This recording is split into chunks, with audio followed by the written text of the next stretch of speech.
హర Hara Mahadeva Shambho Shankara. Early morning 5 o'clockకే మహాకుంభమేళకి start అయ్యాము. క్యాబ్ బుక్ చేసుకున్నాము. ఎండ పడితే ట్రాఫిక్ జామ్ అవుతుందంట, ఎస్పెషల్లీ కాన్పూర్ నుంచి ప్రయాగ్రాజ్ వెళ్ళే రూట్. సో దానికోసం ఎర్లీగానే స్టార్ట్ అయిపోయాము. ఇక్కడ ఈ ఏరియాలో ఆవ పంట ఎక్కువగా పండిస్తారు. చూడండి ఎలా ఎరగగాసిందో. నాకు ఇంటి దగ్గర నుంచే సెవైతేని తెచ్చుకోవాలని ఒక కోరిక. కానీ రాతి విగ్రహం రోజు అభిషేకాలు అందుతాయి కదా, ట్రైన్లో అవన్నీ కుదురుతాయో లేదోనని తీసుకొచ్చుకోలేదు. మా ఈ జర్నీ మంచిగా జరగాలని నా సవేతండ్రిని మనస్ఫూర్తిగా కోరుకుంటున్నాను. అయితే ఈ చిన్న అపశృతి ఒకటి జరిగింది కదా, సో అప్పటి నుంచి నన్ను స్వామి వైపు లాగుతుందనమాట, తెచ్చుకుంటే బాగుండు అని.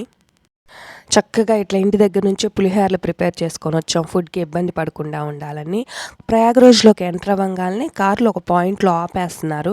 అక్కడ నుంచి ఇలా మనం ఆటో రిక్షాలు కానీ ఏదన్నా తీసేసుకొని వెళ్ళాలి.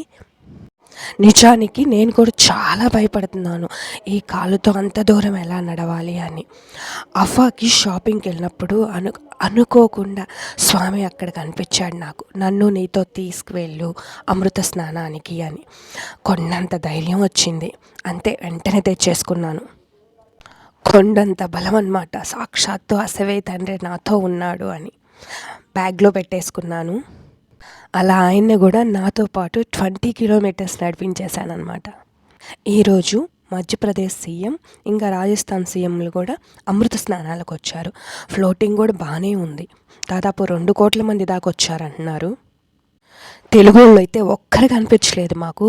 పాపం ఆ హిందీ వాళ్ళు నా కాల్ చూసి, ఈ ఫ్లోటింగ్లో అంత దూరం నడవగలుగుతావా అని అడిగారు. నిజానికి చాలా రిస్క్ చేసినట్లే ఈ కాలుతో.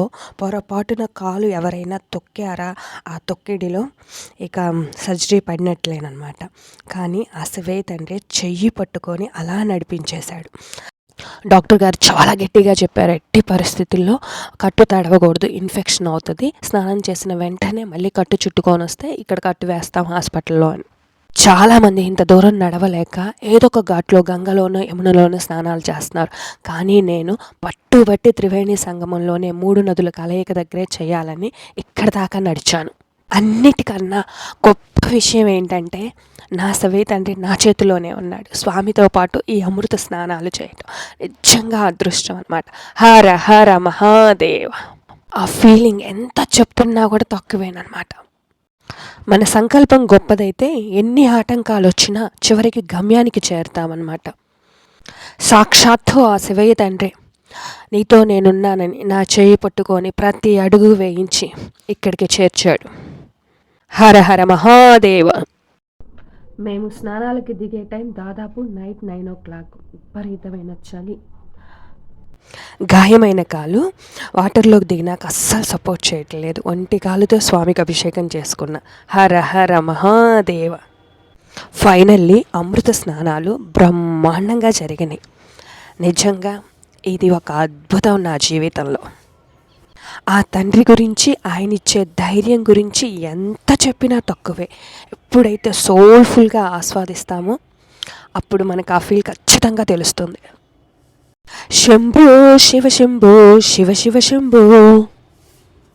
ఇంత పరమ పవిత్రమైన గడ్డ మీద ఎంతోమంది యోగులు సాధువులు తిరగాడిన ఈ నేల మీద మేముండటం నిజంగా మా అదృష్టం. రిటర్న్ బయలుదేరాం. కాలుకి కట్టు కూడా మళ్ళీ చక్కగా వేసేసుకున్నాం. ఆటో ఎక్కే ప్లేస్కి వెళ్ళాలంటే ఇక్కడ నుంచి మరో 10 kilometers మరలా నడవాలి. లైఫ్లో ఇది ఒక వండర్ఫుల్ ఎక్స్పీరియన్స్. ఈ నేల మీద ఎంత పాజిటివ్ వైబ్స్ ఉన్నాయో, వచ్చిన భక్తులు ఎక్కడా ఇబ్బంది పడకుండా ఎంత మంచిగానో ఏర్పాట్లు చేసింది యూపీ గవర్నమెంట్. పబ్లిక్ టాయిలెట్స్ నుంచి లేడీస్ డ్రెస్ చేంజ్ చేసుకునే రూమ్స్ వరకు అంత పర్ఫెక్ట్గా ఉంది. ఇక్కడికి రావాలనుకుంటున్న భక్తులు ఎవరైనా కాస్త కష్టమైన త్రివేణి సంగమంలో మాత్రమే స్నానాలు చేయండి, పూర్తి ఫలితాన్ని పొందండి. శివుడాజ్ఞ లేనిది చీమైనా కుట్టదు అని ఆయన చేసే ప్రతి కార్యానికి ఒక అర్థం ఉంటుంది. కాలికి ఎందుకు ఇంత పెద్ద దెబ్బ తగిలిందా అని ఒక టైంలో బాధపడ్డాను. నిజానికి ఈ కాలికి ఈ దెబ్బ తగలకపోతే మా సుబ్బు మాతో వచ్చేవాడు కాదు ఈ అమృత స్నానాలకి. చక్కగా క్యాబ్ ఇచ్చి పంపించేవాడు. కేవలం నా కాలుకి దెబ్బ తగిలిందన్న ఒకే కారణంతో తను కూడా మాతో ఈ అమృత స్నానాలకు వచ్చాడు. నా శివయ్య తండ్రి చాలా మాయలోడు. ఆయన చేసే ప్రతి పనికి ఒక అర్థం ఉంటుంది. ఈ అమృత స్నానాలు ఎవరితో అయితే చేస్తున్నామో వాళ్ళు నెక్స్ట్ జన్మకు మళ్ళీ క్యారీ అవుతారని నాదొక గట్టి నమ్మకం. హర హర మహాదేవ. వీడియో చూసిన ప్రతి ఒక్కరూ లైక్ ఇవ్వండి. Thanks for watching.